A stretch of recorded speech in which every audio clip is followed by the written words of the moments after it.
अस्सलाम वालेकुम ख़वातीन व हज़रात, मैं हूं योगी नईम और आज हम बात करेंगे डाइजेस्टिव सिस्टम पे। क्यों कि डाइजेस्टिव सिस्टम बहुत लोगों के ख़राब हैं, बल्कि अगर पेशेंट्स को देखा जाए तो ये मैदे के अमराज के हवाले से पेशेंट बहुत ज़्यादा मिलते हैं। जिससे भी बात करें उसका मैदे की कोई ना कोई ख़राबी ज़रूर होती है, या भूख नहीं लगती, या खाना अगर खाते हैं तो उससे और मसाइल बॉडी के अंदर आ जाते हैं। तो हम अगर अपने मैदे को ठीक कर लें तो बहुत सारे मसाइल से हम बच सकते हैं। मेडिकली भी यही है और हकीमी हिकमत भी यही कहती है और योगा भी यही कहता है कि अगर आपका डाइजेस्टिव सिस्टम ठीक है, आपका अखराज का निज़ाम ठीक है, आपके टॉक्सिन्स निकल जाते हैं तो आप बिल्कुल प्योरीफाई हो जाते हैं, आपकी बॉडी प्योरीफिकेशन आपकी अच्छी हो जाती है। आप अगर प्योरीफिकेशन चाहते हैं तो आपको डाइजेस्टिव सिस्टम अच्छा करना होगा।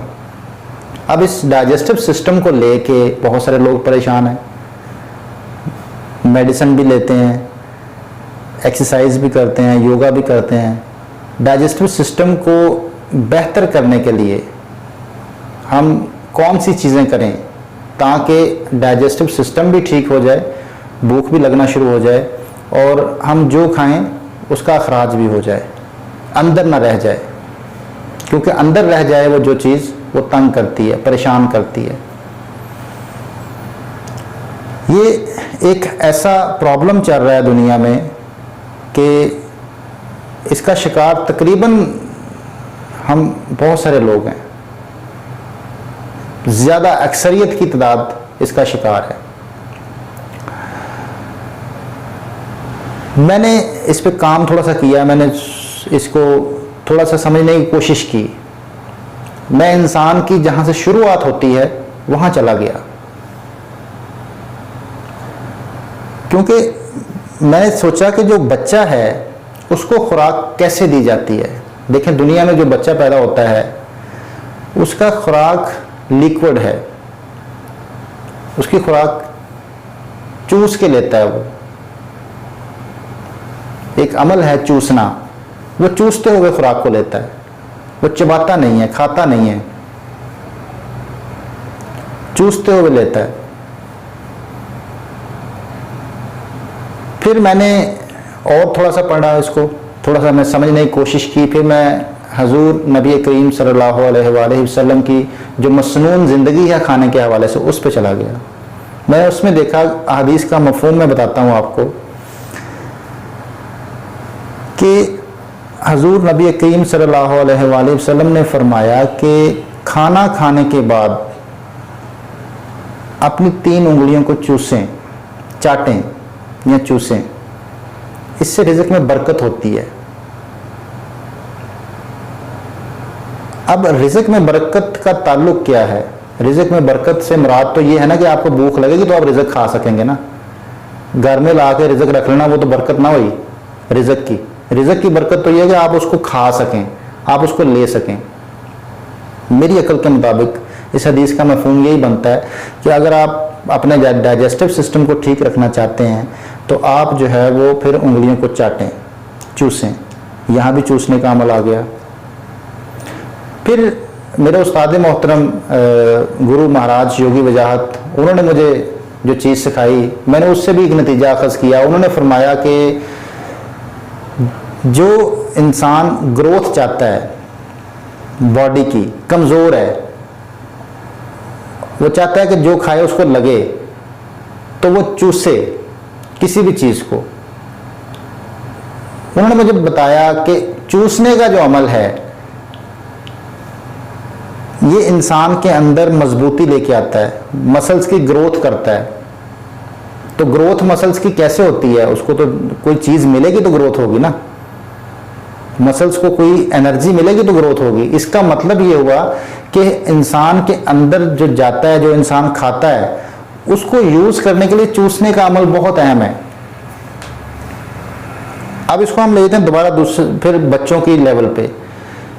पहले वक्तों में बच्चों को चूसनी दी जाती थी तो बच्चे बड़े स्ट्रांग होते थे, बड़े मजबूत होते थे।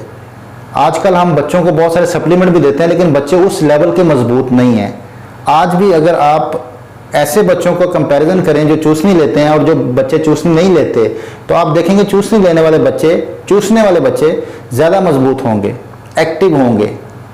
और जिन्होंने चूसनी नहीं ली उन्होंने बहुत सारे सप्लीमेंट तो लिए हैं लेकिन वो मजबूत नहीं है, उनके अंदर वो एक्टिवनेस नहीं है, फुर्तीले नहीं है, उतने फ्रेश नहीं है। तो इसका मतलब हुआ कि चूसने से इंसान के अंदर जो खुराक है वो यूज होना शुरू होती है। जब इंसान चूसता है तो उसके अंदर जो आपने इनटेक किया है, आपने खाना खाया है, उसका यूजेज चूसने से होता है। जैसे बच्चा कोई हरकत नहीं करता, जब पैदा होता है तो उसकी कोई हरकत नहीं होती, तो अल्लाह ताला ने उसकी जो खुराक है वो चूसने के साथ मुंसलिक कर दी ताकि वो जो खाए हजम हो जाए। क्योंकि हाजमे का ताल्लुक आपका जो है वो डाइजेस्टिव सिस्टम का ताल्लुक आपकी फिजिकली मूवमेंट के साथ भी है। कि आप जब, जैसे लोगों को आपने देखा होगा डायबिटिक पेशेंट जो होते हैं, डायबिटिक पेशेंट्स खाना खाते हैं, कैलोरीज अपनी जो है वो लेते हैं, तो वो फिर वॉक करते हैं, फिर वो कैलोरीज को बर्न करते हैं, वो फिर इसके साथ उनका ताल्लुक है कि वो उनको फिर वो यूज़ करना पड़ता है बॉडी को। फिजिकली यूज़ ना करें तो उनकी डायबिटीज़ बढ़ जाती है। तो बच्चा भी जो है वो देखें दूध पीता है, चूसता है, तो उसका डाइजेस्टिव सिस्टम ठीक रहता है। फिजिकली तो वो मूवमेंट कोई नहीं करता, हरकत कोई नहीं होती उसकी। अब हमने जो रूटीन अपनी सेट कर ली हुई है, जब से थोड़ा सा हम एडवांस होते जा रहे हैं, फिजिकली हमने मूवमेंट ख़त्म करते जा रहे हैं, हम रोबोट की जो लाइफ गुजार रहे हैं, मशीनी लाइफ गुजार रहे हैं, हमने हर चीज़ को ऑटोमेटिक कर लिया हुआ है, हम उस तरह की मशक्क़त नहीं अब करते। तो अगर हम मशक्क़त नहीं करते और खाना खा रहे हैं तो उसके लिए बेहतरीन असूल हमारे पास है कि आप खाना खाने के बाद उंगलियों को चूसें। हम कल्चर की वजह से इस चीज़ को छोड़ चुके हैं। हम कहते हैं अच्छा नहीं लगता इंसान खाना खाने के बाद, लोग क्या कहेंगे उंगलियां चाट रहा है ये। भाई इसका फिजिकली आपको फ़ायदा होगा। अगर आपने खाना खाने के बाद 3 उंगलियां, जो ये लार्ज फिंगर, शहादत की उंगली और अंगूठा, इनको चूस लिया तो आपका जो खाना आपने खाया है वो आपके लगना शुरू हो जाएगा, डाइजेस्ट होना शुरू हो जाएगा, आपकी बॉडी उसको यूज़ करना शुरू करेगी अंदर से। कितना आसान अमल है। सुन्नत की सुन्नत पूरी हो जाएगी, अदा हो जाएगी, और साथ आपको जो इसका फिजिकली फ़ायदा होगा वो आपका डाइजेस्टिव सिस्टम ठीक हो जाएगा, आपको भूख लगना शुरू हो जाएगी, दोबारा आप अगले टाइम के लिए तैयार हो जाएंगे खाना खाने के लिए।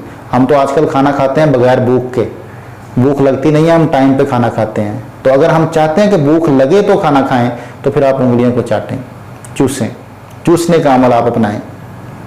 जैसा कि एक और मुझे बात याद आ गई, एक हदीस का मफहूम है कि पानी को चूस के पिएं। हम तो पानी को एक बर्तन से दूसरे बर्तन में डाल देते हैं ना, अंदर फेंकते हैं, चूसते तो हैं ही नहीं हम।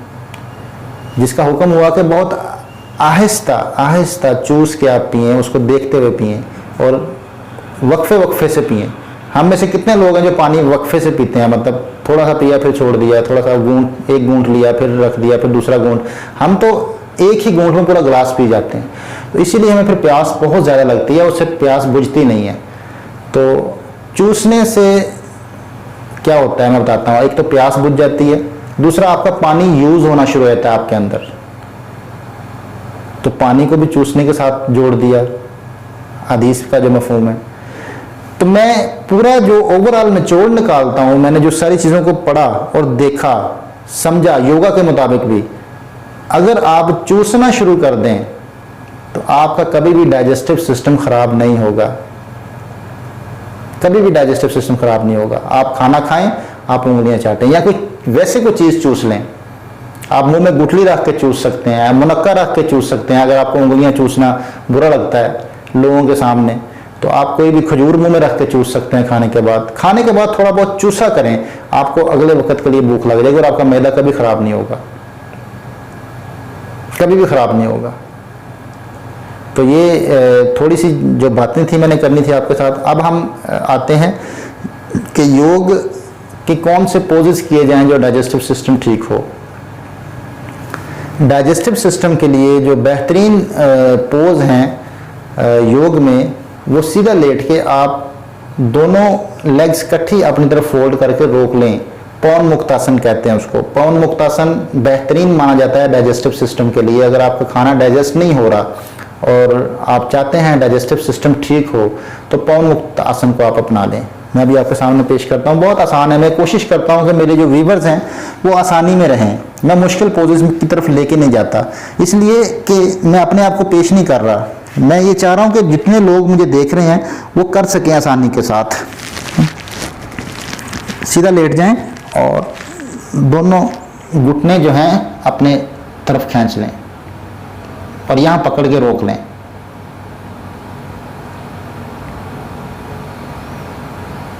जितना इजीली रोक सकते हैं आप, आधा मिनट, 1 मिनट, नॉर्मल सांस लें।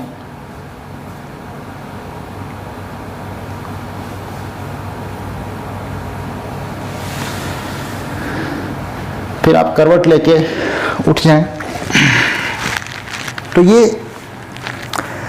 पवन मुक्त आसन डाइजेस्टिव सिस्टम को ठीक करने का पोज है। बहुत सिंपल है, हर कोई कर सकता है, हर एज में कर सकता है। एक तो इसको ज़रूर अपनाएं। और एक जो अहम चीज़ मैंने आपसे डिस्कस कर ली है वो चूसने का अमल है। जब तक चूसने का अमल आप दोबारा अपना बहाल नहीं करेंगे, जो कि हमें बचपन में किया है हमने, हम फिट नहीं हो सकते मैदे के लिहाज से, हमारा डाइजेस्टिव सिस्टम कभी भी ठीक नहीं हो सकता। तो आप खुदारा उंगलियों को चूस लें, आप इसमें शर्म महसूस ना करें, ये सुन्नत है। और ये जो दुनिया की सबसे आला हस्ती हजूर नबी करीम सल्लल्लाहु अलैहि वसल्लम, उनकी सुन्नत है। तो हम उनके उम्मती हैं, मानने वाले हैं, तो हम उंगलियां चाटते हुए हम ये क्यों फील करते हैं कि लोग क्या कहेंगे। देखिए ना, बाद में हाथ धोना भी सुन्नत है, लेकिन अगर आप देखें कि अगर हाथ धो लिए तो वैसे उंगलियां साफ हो जाती हैं, उनको पहले चाटा क्यों गया, चूसा क्यों गया उनको। तो उसका चूसने का मकसद यही है कि इंसान का डाइजेस्टिव सिस्टम ठीक रहे। इसके साथ ही मैं इजाज़त चाहूँगा और हमेशा की तरह एक ही आपसे रिक्वेस्ट करूँगा कि अगर वो गलती है तो मैं उसकी माफ़ी चाहता हूँ, और अगर उस गलती के बारे में आप हमें आगाह कर दें तो हमें उसको ठीक करने में आसानी होगी। बहुत शुक्रिया। अल्लाह हाफिज़।